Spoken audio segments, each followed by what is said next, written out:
এই যে বুলেট পাওয়া গেছে একটা।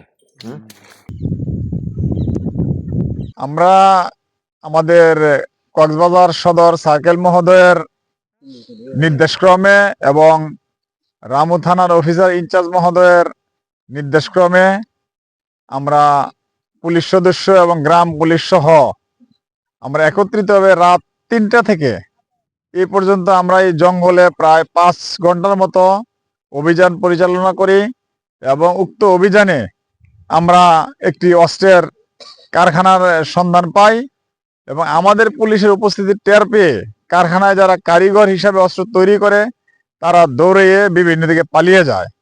তবে আমরা অস্ত্রের কারখানা হতে অস্ত্র তৈরির বিভিন্ন সরঞ্জামাদি পাইপ থেকে শুরু করে একটা অস্ত্র বানাতে যা যা সরঞ্জামাদি প্রয়োজন সব সরঞ্জামাদির উপকরণ আমরা এখান থেকে উদ্ঘাটন করি এবং আমরা এগুলা উদ্ধার করি এবং আমরা আমাদের ঈদগড় এলাকার রামু থানাধীন ঈদগড় এলাকার এই অভিযান অব্যাহত থাকবে। অস্ত্র তৈরির কারিগর এবং অস্ত্র বহনকারী এবং পাহাড়ে অপহরণকারী যারাই আছে তাদেরকে সতর্ক বার্তা দিতে চাই। আমরা নিয়মিতভাবে ঈদগড় এলাকায় এই পাহাড়ের মধ্যে আমরা অভিযান পরিচালনা করব। এই যে বুলেট পাওয়া গেছে একটা।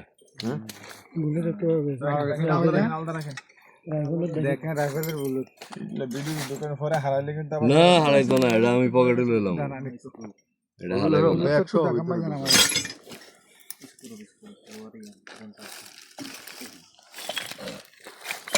তাজা বুলেট, এটা একটা তাজা বুলেট।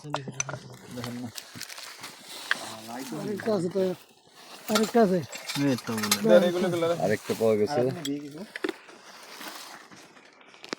এইগুলো এই বুলেট তো এখানে বানায় না, এগুলো বাহির থেকে